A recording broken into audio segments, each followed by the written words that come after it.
안녕하세요. 저는 재미있는 IT 대표 윤승준입니다. 오늘은 우리가 일상생활에서 가장 많이 사용해야 할 번역 앱에 대해 말씀드리도록 하겠습니다. 미국에 사는 우리가 가장 어려움을 겪고 있는 것은 무엇일까요? 대부분은 바로 언어라고 대답할 것입니다. 미국에 아무리 오래 살았어도 여기서 공부를 하지 않은 사람은 자기 일에 관련된 일 외에는 언어의 어려움을 겪고 있는 것이 사실입니다. 우리 주위에는 정말 많은 다양한 민족들이 모여 삽니다. 전 세계 모든 민족이 모여 사는 곳이라 해서 멜팅 팟 혹은 샐러드 볼이라고 부릅니다. 물론 나도 내가 만나는 이들도 영어를 잘하면 영어로 소통할 수 있어 문제가 없는데 그렇지 않기에 어려움을 겪고 있는 것입니다. 그런데 사실 우리는 이 장벽을 넘을 수 있는 엄청난 도구를 우리 손에 가지고 있다는 것입니다. 그것이 바로 번역 앱이고 오늘은 그 번역 앱에 대해 말씀드리겠습니다. 번역 앱의 대표는 구글 번역입니다. 이건 물론 구글에서 만든 것이고 전 세계적으로 가장 유명한 대표적인 앱입니다. 먼저 구글 번역을 구글 트랜스레이트를 엽니다.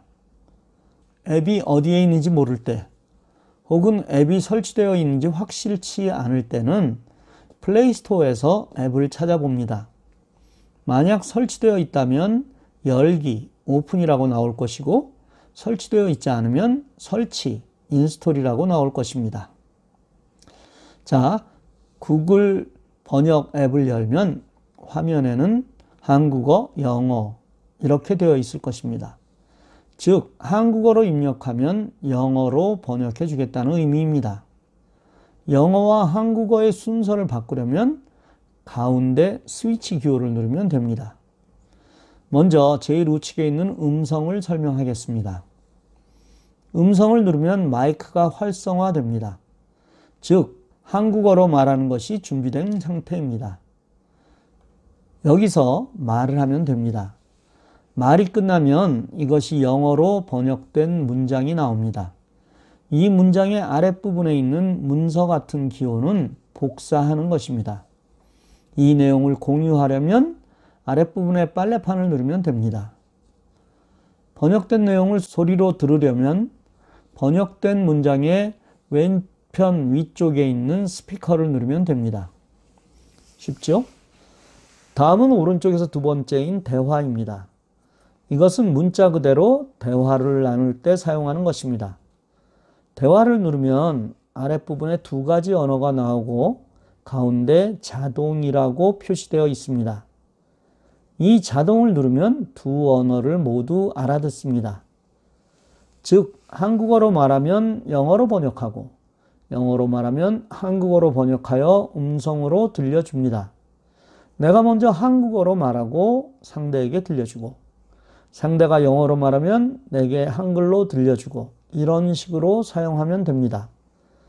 아이폰에서는 가운데 버튼을 누르지 않아도 자동으로 두 언어를 알아듣습니다. 다음은 필기입니다. 이 기능은 손으로 글씨를 쓰면 번역을 해줍니다. 솔직히 이 기능은 잘 사용하지 않습니다. 다음은 맨 왼쪽에 있는 카메라입니다. 이것은 문서를 카메라로 찍으면 번역해주는 기능입니다. 번역할 문서를 카메라로 찍습니다. 카메라가 문자를 스캔합니다. 스캔이 끝나면 아랫부분에 모두 선택을 누릅니다. 윗부분에 번역이 나오는데 그 오른쪽에 화살표를 누르면 번역된 문장이 나옵니다. 이때 위로 올려보면 스캔을 한 원문이 보입니다. 이 기능은 영어가 불편하신 분에게는 아주 유용한 기능입니다. 관공서에서 온 메일을 뜯어 카메라를 이용하면 이렇게 바로 번역이 되기 때문입니다. 물론 아직 번역이 완벽하지는 않지만 뜻을 이해하는 데는 충분합니다. 이 기능이 점점 좋아져서 얼마 지나지 않아 완벽한 번역이 이루어질 것입니다. 이 구글 번역은 컴퓨터에서도 이용할 수 있습니다.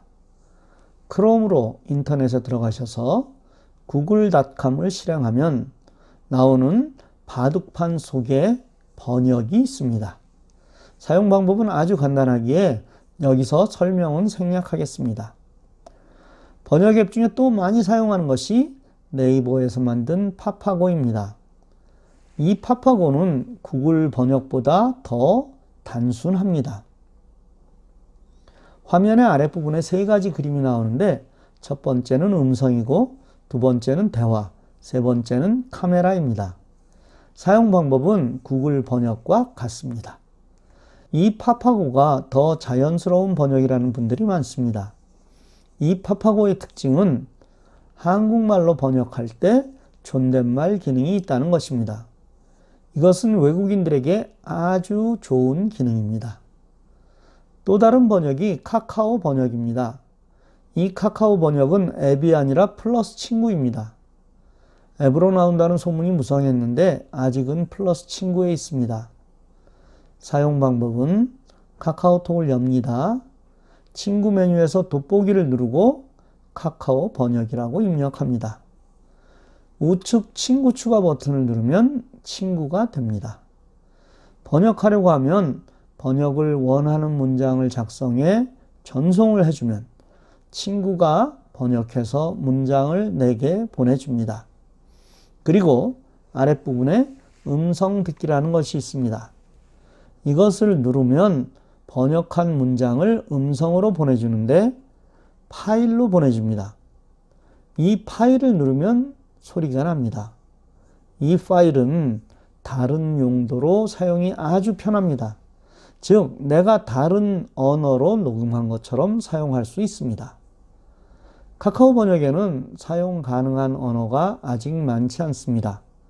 영어, 일본어, 중국어, 베트남어, 인도네시아어 뿐입니다. 앞으로 많이 추가될 것이라 믿습니다. 번역할 때 하나의 앱만 사용할 필요는 없습니다. 내가 필요할 때 적절한 앱을 사용하는 것이 스마트폰을 잘 사용하는 것입니다. 오늘 이 번역 앱을 사용하여 우리 주위 이웃들과 잠시라도 이야기를 나누어 보시죠. 오늘 순서는 여기서 마칩니다. 좋은 시간 되시길 기도합니다.